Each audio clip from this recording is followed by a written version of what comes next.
All right. Hello again, adventures, and welcome to another exciting daily vlog. This is Daily Vlog 2025, number 186. And today, I needed a drink.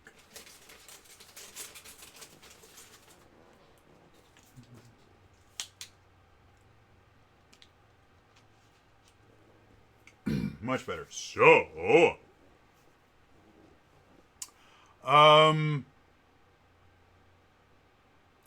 I am exhausted. Uh, the past month ish has been really, really rough on me, and I've kind of just been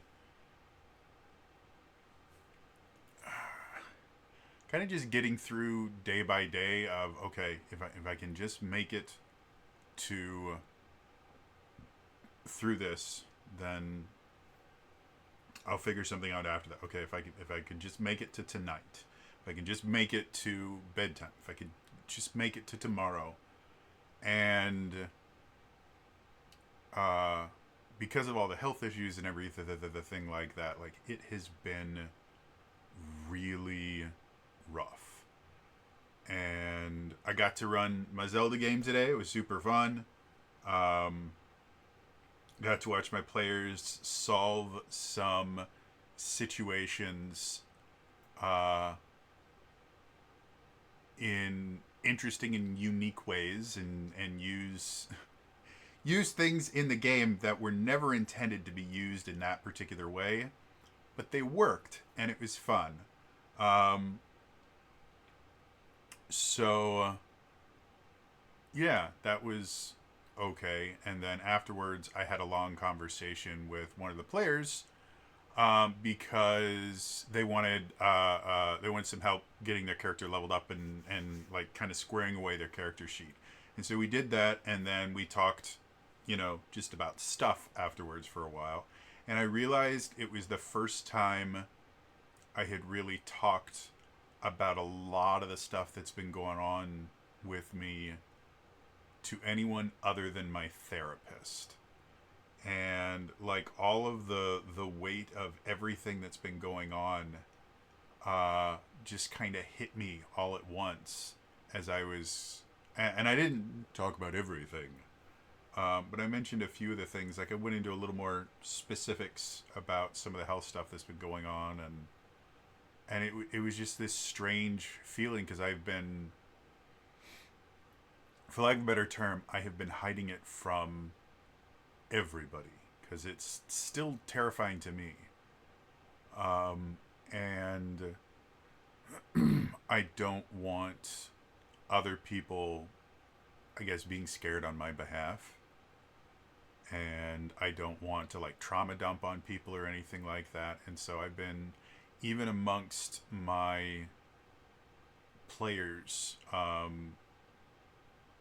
whom tend to be my closest relationships now because they're the people that I interact with on a regular basis. Um, I haven't really talked about any of it, and yeah, it was just it's a weird feeling when you finally kind of come to terms with how much you've been kind of bottling up for whatever reason. And I don't think my reasons are particularly bad for not sharing absolutely everything that's been going on with me because, again, a lot of it's personal and private, as health things are. And the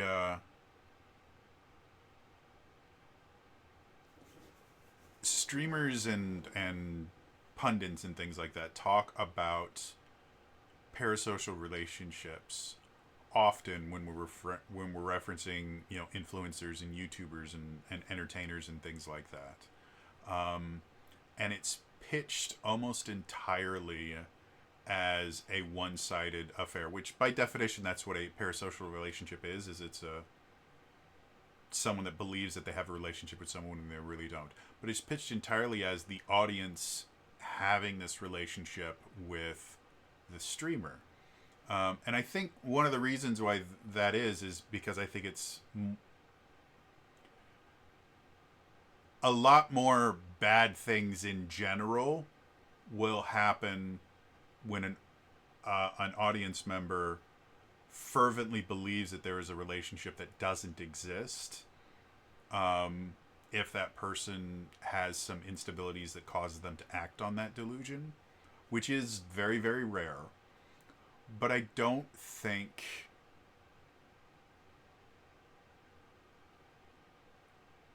it's referenced enough, the idea that the parasocial relationship can actually go the opposite way.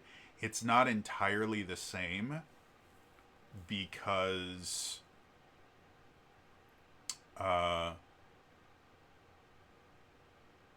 if like a really, really big streamer got into effectively a parasocial relationship with their audience and actually wanted to pick a few people from the audience to go from, you know, unknown relationship to actually speaking and having a real relationship. I think most audience members would be very appreciative of that, even if they didn't have the kind of parasocial delusion that they think they do. Like, I would like to be friends with a lot of the streamers that I really enjoy watching. And I am friends with some of them.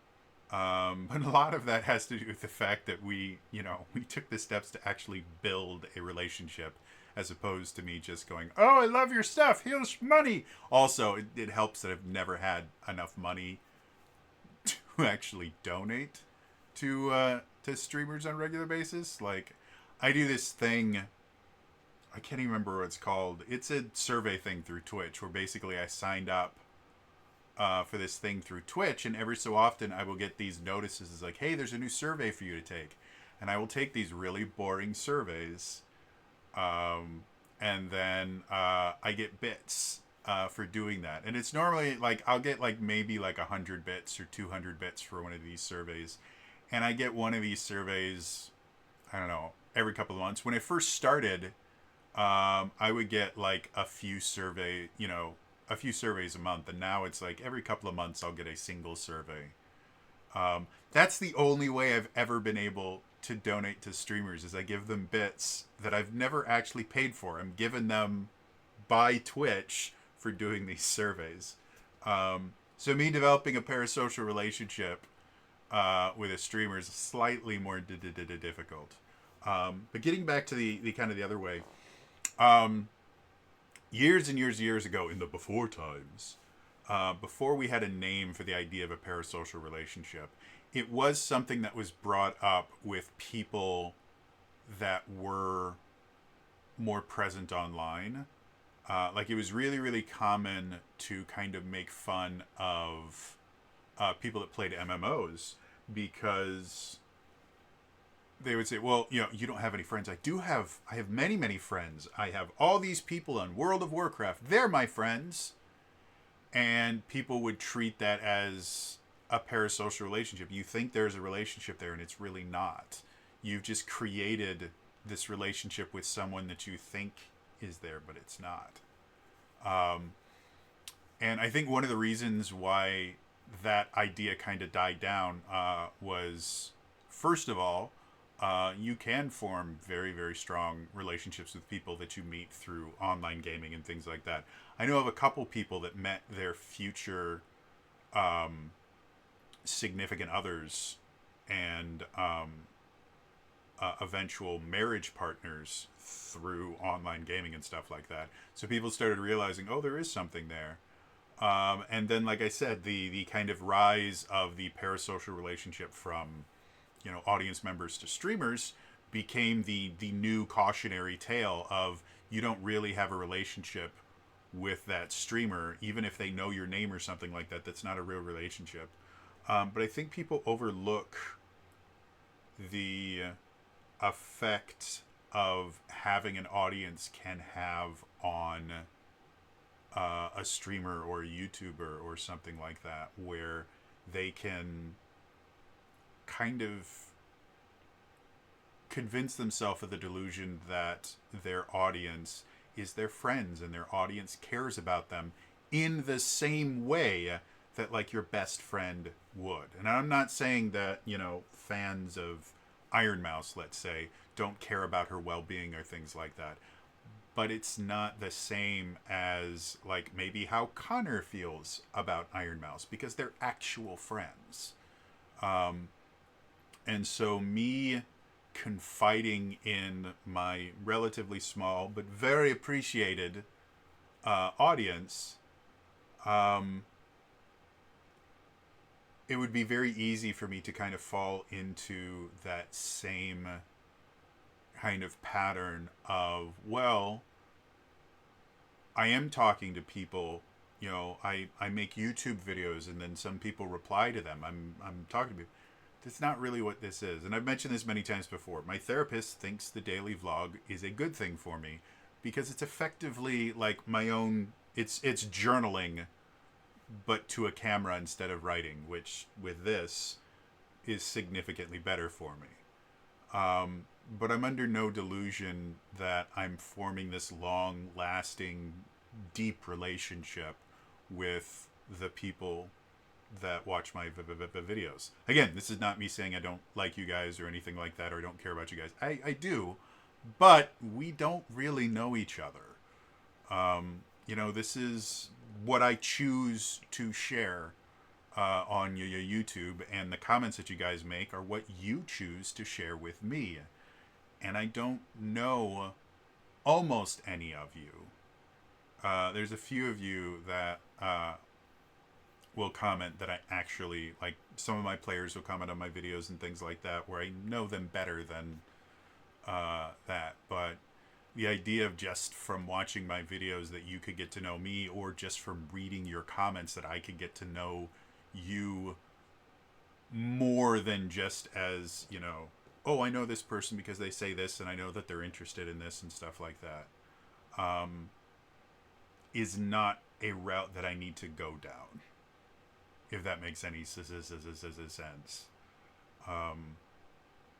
So yeah, it's went kind of in a weird place. I guess what I'm saying is I appreciate absolutely everybody that watches my content and says very nice things. Like, all of it is incredibly appreciative.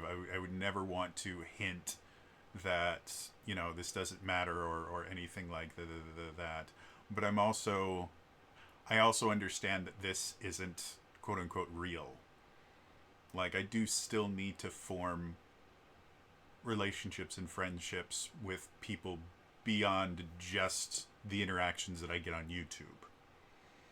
And I do. Again, I have friends. Because of my agoraphobia, I don't get to physically be near them. But I get to have conversations with them, and they know, you know, I can have, you know, those tough conversations and stuff like that. So yeah, like I said, I was just very exhausted today, and I really didn't have an idea for a video, so I just started talking. And sometimes doing that makes for some pretty interesting videos, and other times it's just me babbling. So interested to hear from you guys after I've kind of insulted you all. What are your thoughts on the idea of a YouTuber having a parasocial relationship with their audience? Or do you believe that parasocial relationships generally need to be started on the audience side, and the idea of a YouTuber having a parasocial relationship with their audience isn't a real thing? I'd love to hear your guys' ideas in the comments. Anyway, it's all for me today. See you guys next time. All right.